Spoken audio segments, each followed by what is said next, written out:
Alô, amigos do Chapada News, está começando mais um CN Entrevistas, especial Eleições 2024. E é claro, convidando os nossos candidatos a vereadores ou a vereadoras, aqueles que têm a intenção de seguir aí o pleito rumo à cadeira do Legislativo da cidade de Ceabra. Mas antes de apresentar o meu convidado ou a minha convidada, claro que eu quero pedir a sua gentileza de colaborar com a gente, deixando o seu like, o seu joinha, ativando os sininhos para receber todas as notificações de tudo aquilo que acontece aqui no Chapada News e, é claro, se inscrever em nosso canal, afinal, nosso canal é novo, tá, gente? O outro canal que a gente tinha, o mais antigo, infelizmente ele foi hackeado e estamos começando do zero. Apresentando agora sim a minha convidada do dia de hoje, Márcia Amada. Márcia, tudo bom? Tudo bom, querido. Seja bem-vindo ao nosso bate-papo de hoje. E assim, me despertou aquela curiosidade. Claro que a gente já tem aí o vento que traz, mas antes de você falar quem é a Márcia, Márcia Amada é um sobrenome? Não, Márcia Amada é o nome vindo do Grupo Cultural Pedro Madalena. Era Márcia Amada, então eu fui criar o meu Instagram e coloquei Márcia Amada. E ficou. Ficou. Vamos conhecer quem é a Márcia Amada. Então, inicialmente eu gostaria de agradecer a oportunidade de falar com toda a sociedade ceabrense e agradecer também e parabenizar o Chapada News por esse importante serviço prestado à sociedade ceabrense, que é de conhecer os possíveis candidatos a vereadores, as suas histórias, a sua motivação a estar aqui Márcia, concorrendo a um pleito como esse, e dizer também que não estamos sendo cobrados por isso, né? Então é mais um serviço prestado à sociedade mesmo, e estou muito feliz pelo espaço que a Chapada News tem conquistado na sociedade, gente. viu? Importante pontuação. Gratidão, querida. Vamos conhecer agora você. Quem é a Márcia, hein? Então, eu sou Márcia Amada, sou uma mulher de luta, sou apaixonada pela vida, amo a literatura, a poesia, a música e tudo aquilo que eleva o meu espírito. Sou defensora dos direitos humanos, sou ambientalista, sou de esquerda, sou sindicalista, sou católica e sou de esquerda, né? Acredito nas movimentações sociais como a possibilidade de igualdade para todos.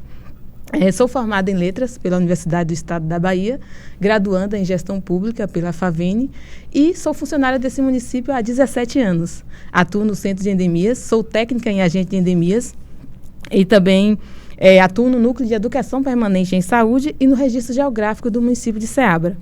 Eu quero dizer que a minha trajetória política ela não se inicia aqui. Eu venho de movimentos pastorais da igreja, da Pastoral da Juventude. Logo depois adentrei os movimentos sociais com o Grupo Cultural Pedro Madalena.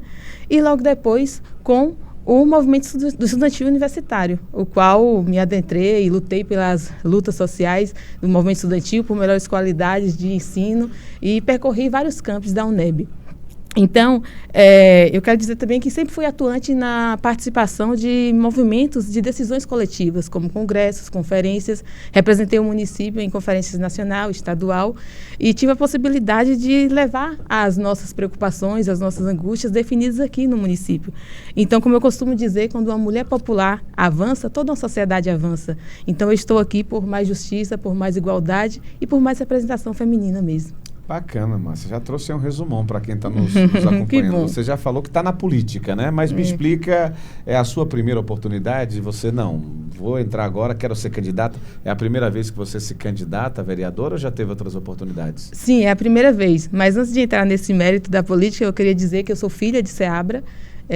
Eu sou ali de Boa Vista de Cananéia, a minha mãe é de lá, o meu pai é do Coxó do Maieiro. E a gente veio para a cidade de Ceabra, eu aprendi a dar o Eu ia entrar bem nisso aí, mas como eu fiquei curioso, como você já trouxe essa questão toda... Mas não vamos pular a etapa. Vamos conhecer quem é a sua infância, Sim. então. Então, vim para a cidade de Ceabra, né, a dar os meus primeiros passos, assim... Iniciante em 40 anos, quase, tenho 39 anos, Mas né? tu veio para Ceabra com quantos anos? Com antes de um ano. Eu aprendi a andar em Ceabra. Entendi. Então, Ceabrense, né? Ceabrense. Meu pai era motorista, começou a carregar água aqui na cidade, logo depois foi motorista de ônibus e depois foi se tornar caminhoneiro. Então, minha mãe teve uma vida muito difícil, porque a ausência do pai com 5 filhos, eu sou a quarta de uma família de 5 irmãos.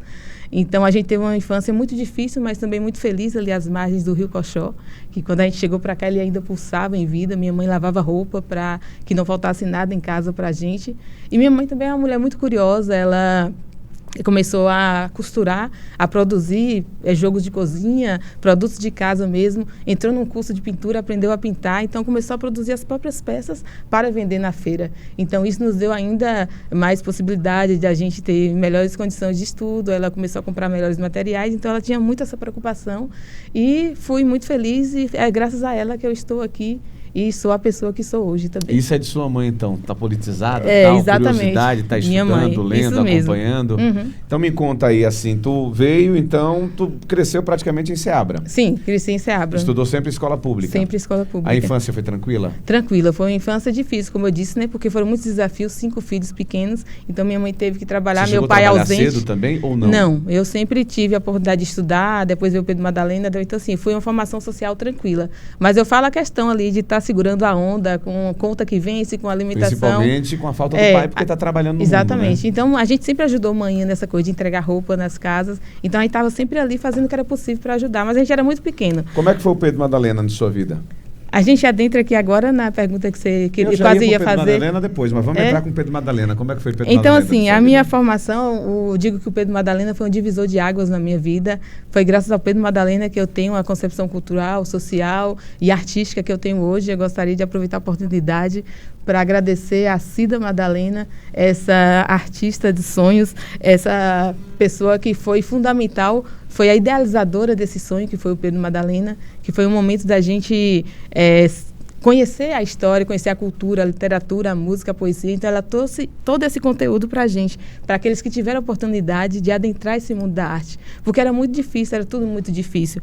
Mas ela foi uma artesã de sonhos e eu tenho muita gratidão a ela por isso, por nos permitir esse contato com a arte. Tem uma frase dela que eu costumo carregar comigo, né, que desde sempre, que diz assim: que a arte fecunde a tua consciência e comprometa o teu coração. E então, comece a te apaixonar pela raiz de cada coisa.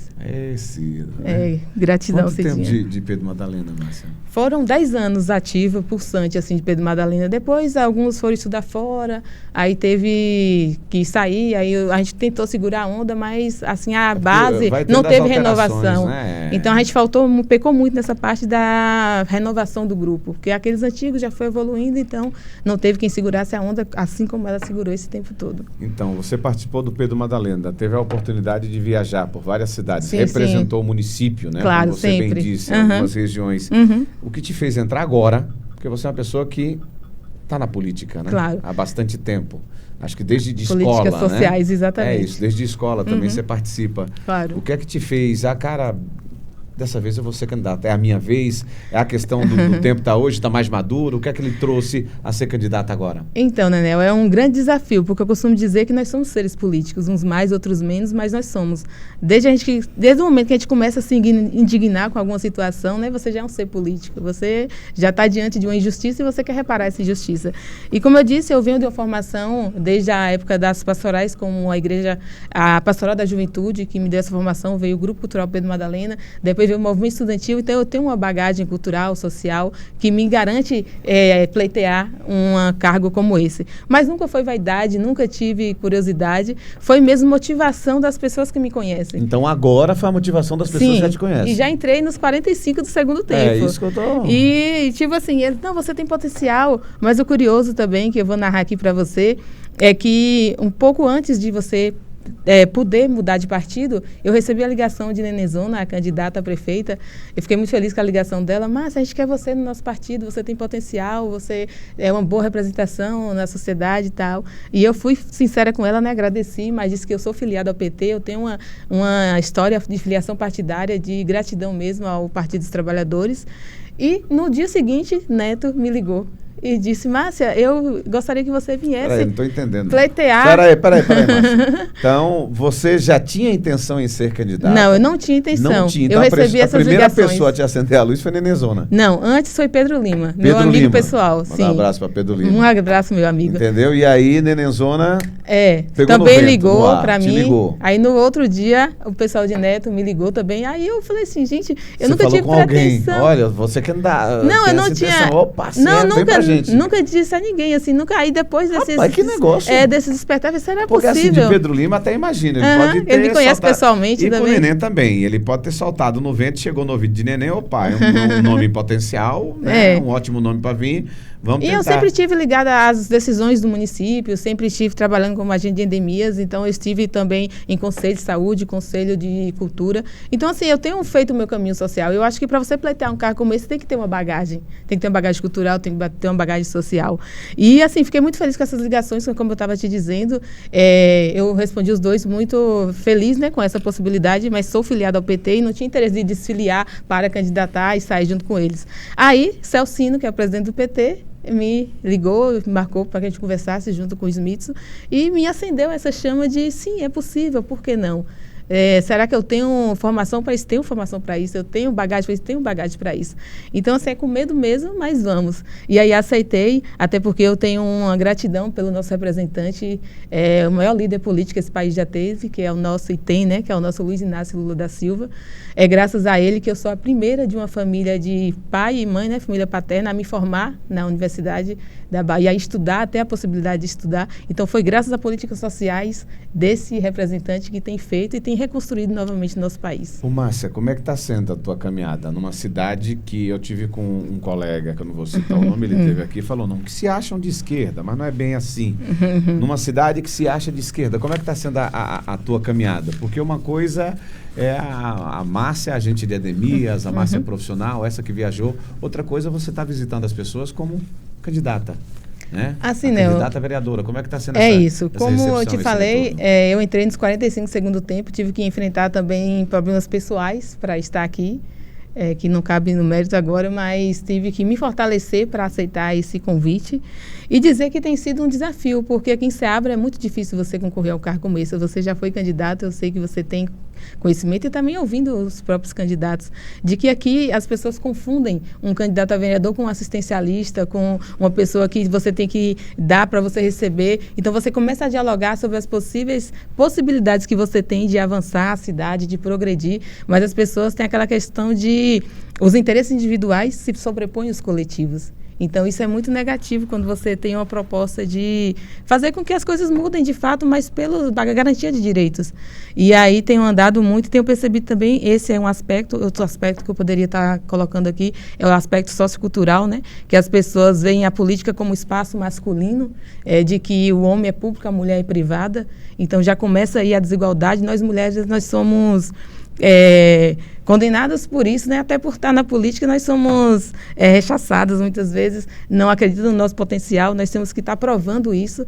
Até na questão da paridade, quando a gente estava pleiteando, né, a pré-candidatura, falaram assim, a gente precisa de mulheres. Vamos procurar não sei quem. Mas não pode ser assim. A gente precisa de uma formação política. Isso? Não, eu vi isso numa sala com 40 isso, homens, 10 mulheres. Né? E essa representação, essa paridade, que é de 30%, a cada 10 homens, você precisa ter 3 mulheres. E em 95, essa lei já existia, mas a lei garantia que em 95 que tivesse mulheres, mas aí teve o pleito. A gente deixou reservado, mas não apareceu mulher nenhuma. Agora não. Só se registra uma candidatura de uma federação, ou qualquer que seja, se tiver paridade. A cada 10 homens tem que ter 3 mulheres. Então, assim, enfrentando esses desafios que a gente tenta avançar. E o outro aspecto é o financeiro. Porque assim, né, Nel, para que você vote em mim, você precisa conhecer. Ninguém vota em quem não conhece. Então, para se tornar conhecida, a gente precisa de financiamento, a gente precisa de investimento. E esse é um grande desafio para que a gente enfrente.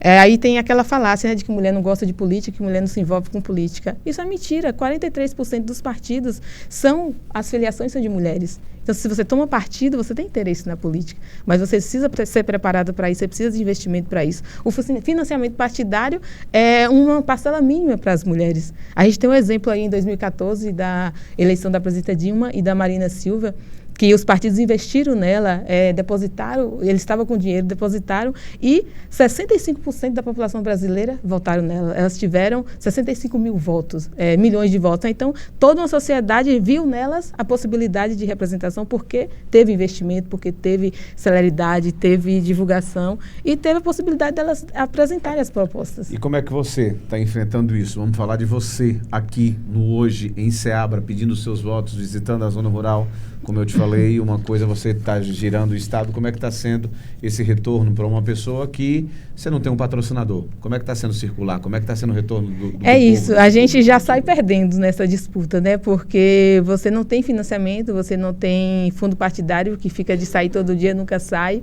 Então você fica engessado, você tenta fazer aquele trabalho você tá engessada? Sim, você tenta fazer aquele trabalho de formiguinha, conversa com um conhecido, conversa com outro, mas você não tem uma campanha robusta que lhe lance. Tem viajado na zona rural? Sim, em alguns lugares, né? Até porque falta investimento, falta carro, falta gasolina, eu não tenho um carro particular, então você vai com um amigo, você vai com pessoas que acreditam no seu projeto político.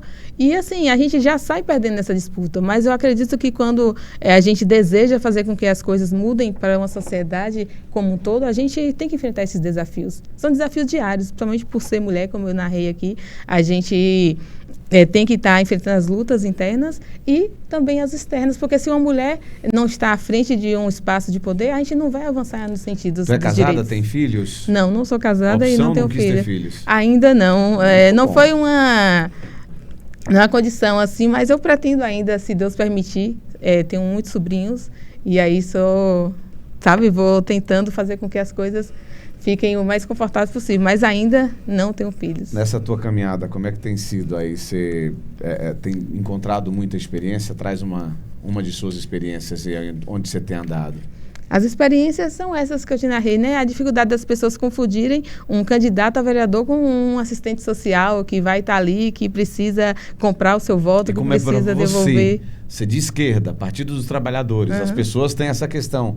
Gente, não é assim que funciona. Não, Márcia, mas... Não, é o diálogo mesmo. Já lhe pediram? Já me pediram, é o diálogo. Negócio, eu falei assim, né, a minha proposta aqui é outra. Eu me desculpe, eu entendo, mas isso é crime. Eu não estou disposta a seguir por esse caminho. O meu caminho da política é o caminho do diálogo e da transformação social coletiva.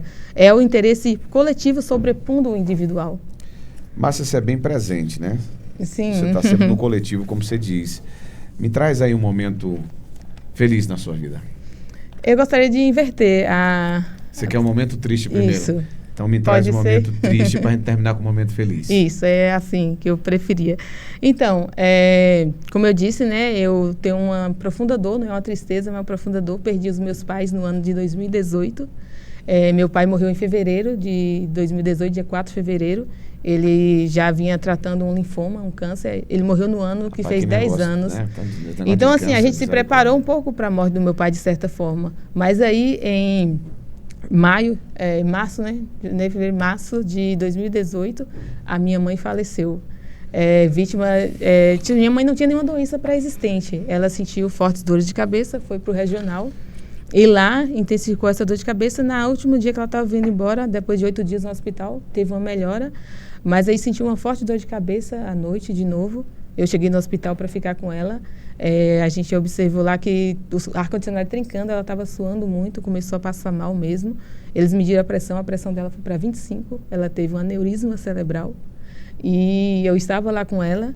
E, assim, aquele momento foi um momento de profunda dor, porque eu tive que sair do hospital lá e dizer aos meus irmãos, depois de 2 meses e 15 dias, que a minha mãe também tinha partido. Então, você enfrentar esse tipo de dor e ter que levar à frente, é preciso muita fé de que os planos de Deus são maiores do que o nosso. Minha mãe estava com 62 anos, meu pai com 64 anos. Então, eles partiram muito jovens em um espaço de 2 meses e 15 dias. Gente, que negócio louco, E, né? assim, o importante foi que nós somos 5 irmãos, graças a Deus, muito unidos. A gente se fortalece um no outro. Eu tenho um irmão gêmeo, né, que é Marcelo. E é isso que nos motiva a continuar. Mas não foi fácil. É uma dor, assim, que a ferida fecha, mas as marcas continuam. Porque é a nossa razão de estar Cicatrizou, aqui. mas está lá a marca, né? Exatamente. A ausência física é muito grande, né, Nel? Que coisa, mas... Que coisa, esse negócio, assim, de 2 meses, né? 2 meses e 15 dias. Mãe, pai e né? mãe. Então, não é... E ainda vocês... viverem, né, essa questão do CA que machuca, que judia, né? Judia bastante. É um luto constante. Márcia, e vamos lá, vamos falar de algo bom, né? Exatamente. Assim, eu, graças a Deus, sou muito feliz, tenho muitos momentos felizes na minha vida, mas em contraste com a morte, eu gostaria de narrar 3 momentos assim... Já que você não tem filhos, fantástico, mas é sobre a vida também, que foi o nascimento dos meus sobrinhos. Eu tenho 5 sobrinhos, acompanhei Acompanhei o nascimento de 3 deles, uma cesariana e 2 partos normais. Então você sente a potência da vida, sabe? A potência ali daquele momento de você ver um ser nascendo é muito incrível. Eu não sei se você já teve a oportunidade de viver isso, mas foi 3 momentos marcantes assim que nos faz acreditar de que existe uma força superior que nos move. Então é baseado nisso que a gente vai absorvendo e alimentando e sobrevivendo às nossas dores. Hoje as pessoas que estão bem próximas a você, como você disse, de relação, né, que é a família bem unida, são seus irmãos, né? Seus 4 irmãos, isso, não é isso? Meus 4 irmãos. Como é que foi para eles, assim, quando você falou, gente, tô querendo me candidatar? Não, super apoiaram. Meus irmãos são, assim, um divisor de águas na minha vida. Todas as pessoas... Eu que não acreditava, assim, que eu precisava disso. Mas eu acho que quando a gente faz um caminho natural, as coisas acontecem naturalmente também, né? Eu desenvolvo meu trabalho há muito tempo na prefeitura, há movimentos sociais, como eu já citei aqui. Então, é uma consequência. Eu acho que a gente tem que estar preparado para isso. A gente precisa de mais representação feminina. Esse contato você já tem, né? Exatamente. Só a questão que, às vezes, estava com muitos candidatos que falavam, quando eu chego na casa, é tudo de boa. Quando eu falo, eu sou candidato... Eu já falei, é político? Poxa, rapaz, você já chegou a ouvir isso também, não é? Claro, sempre. Não entra nisso não, Márcia, você é tão gente boa. E assim, é isso, a gente tem, o julgamento é muito grande, porque você acha que se você entrar no espaço desse, você vai ser corrupto e vai se corromper, então a política só é possível para quem é corrupto, para quem é sacana, então a gente que tem, chance, né? Não pode ter a chance de fazer as coisas diferentes, e se você acha que você vai se corromper, que você saia, ou você diga não, mas eu acho que é possível a gente participar desse processo. Show, Márcia, me diz aí, quem é a Márcia para o Legislativo? A Márcia para o Legislativo é aquela que vai cobrar, que vai estar intensificando. Mesmo se o gordinho levar? Mesmo se o gordinho levar, principalmente, porque eu acompanhei os PGPs, né, que é o projeto de programa participativo aí pelas zonas rurais. A gente pôde ouvir as propostas. 4 anos aí com o PGP, não, e as pessoas... Irmão. Não, Nené, o que eu achei assim, fantástico. É responsabilidade, sabe, né? São coisas simples de ser resolvidas e que não são resolvidas. Então, assim, se você focar, se você tiver mesmo uma intenção, porque para você assumir um cargo público, você precisa, no mínimo, gostar de gente, né? Você precisa ouvir, porque eu digo que a política ela não pode ser uma profissão. A política é um serviço prestado à população. Você vai ser remunerado por isso, mas você tem responsabilidades quanto a isso.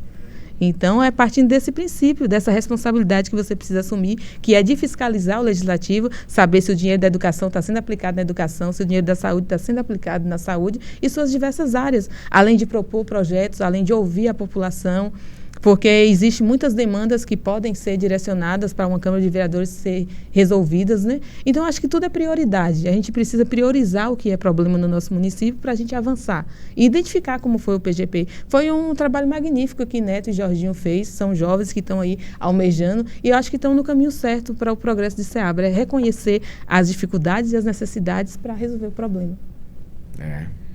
Vamos falar muito sobre essas questões na frente. Márcia, vamos falar com o seu possível ou seu eleitor?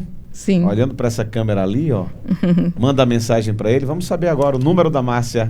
Márcia Amada. Então, eu sou Márcia Amada, estou aqui porque carrego uma carga cultural, social, artística muito grande que me mobilizou estar aqui. Reconhecida também pelas pessoas que me conhecem. E eu quero agradecer aqui também e saudar a categoria dos agentes comunitários de saúde e combate às endemias, do qual sou funcionária desse município, e lembrar que a categoria dos agentes comunitários de saúde e a gente combate às endemias trabalha com a educação, com a saúde básica do município. Trata aquele diabético, aquele hipertenso, aquele problema de depressão. Então, a gente impede que a saúde do município colapse. E também os agentes de endemia, a categoria a qual eu faço parte. Um abraço para todos os meus colegas que estão aí diariamente no campo, adentrando a casa das pessoas, que conhecem a realidade desse município.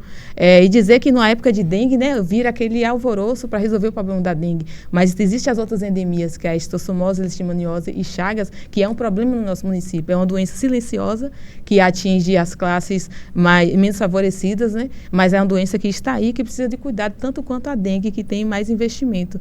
Então, a gente está sempre aí no campo, fazendo educação e saúde. Garanto na minha venerância, né, um olhar para os profissionais da saúde, formação política, formação para que eles possam se desenvolver também e se aperfeiçoar para dar um melhor serviço à população. Me dirigir também aos profissionais da educação, porque é através da educação que a gente pode evoluir como sociedade. É os professores que vão direcionar novos possíveis profissionais, né, que vão estar defendendo seus direitos, cumprindo seus deveres, que esses profissionais tenham todas as garantias de direitos que eles merecem, que eles precisam. dirigir também aqui aos agentes culturais, a categoria que eu faço parte. Não é uma missão fácil ser um dirigente cultural nessa cidade. A gente enfrenta muitos desafios. Existe agora o Conselho de Cultura do município. A gente vem tentado avançar nesse sentido. A minha proposta é que a gente crie também um centro cultural aqui no município de Ceabra, um mercado cultural que possa abarcar todas essas manifestações culturais que a gente tem e também investir em garantia de emprego e renda, que as pessoas possam negociar o seu artesanato, o seu avoador, que possa ter um espaço para desenvolver também seminários, que possamos fazer festivais, que possamos envolver a cidade no mundo da cultura. Eu acho que falta muito isso aqui na cidade e também preparação. A gente pode fazer capacitações para captar recursos. Existe a lei Rouanet, existe a lei Paulo Gustavo, Aldir Blanc, que tem incentivado nesse sentido. E também saudar ao GASA, o Grupo Ambientalista de Ceabra, do qual eu faço parte, que é uma bandeira que eu tenho levantado muito, porque eu acho que o ambiente é a nossa casa. Nós precisamos ter um olhar sério na nossa cidade de Ceabra para a questão ambiental, principalmente no replantio de árvores. A gente sempre sonha, né? A gente de esquerda tem utopias que muitas vezes é difícil de alcançar, mas a gente precisa sonhar o Rio Coxó, né? Que ele volte a ser pulsante, mas que a gente pelo menos respeite o leito do rio, que a gente respeite esse percurso. Aqui em Ceabra tem sido construído dentro dos rios, das margens dos rios. Então é possível que a gente faça alguma coisa nesse sentido para recuperar e para que possa voltar à vida. Ceabra precisa ser mais arborizada. Com esse número, grande idade de loteamentos, tem cada vez ficado mais careca, digamos assim, a nossa cidade em relação à questão ambiental. Então, fortalecer os grupos, trabalhar com a educação ambiental nas escolas, movimentar os jovens a querer fazer a diferença na questão ambiental, porque você precisa ser educado para isso. Se você não é educado, você não vai se importar. Você precisa aprender a amar para você cuidar. E falo diretamente aqui a todas as mulheres, que em homenagem também à minha mãe, que foi uma mulher guerreira, que teve que enfrentar constantes desafios na vida para criar 5 filhos e criou uma mulher forte, uma mulher guerreira que procura fazer a diferença onde vai, né, onde está, e garantir segurança para nossas mulheres. A gente acompanha tristes dados, né, no nosso país. No ano de 2023, né, Nel?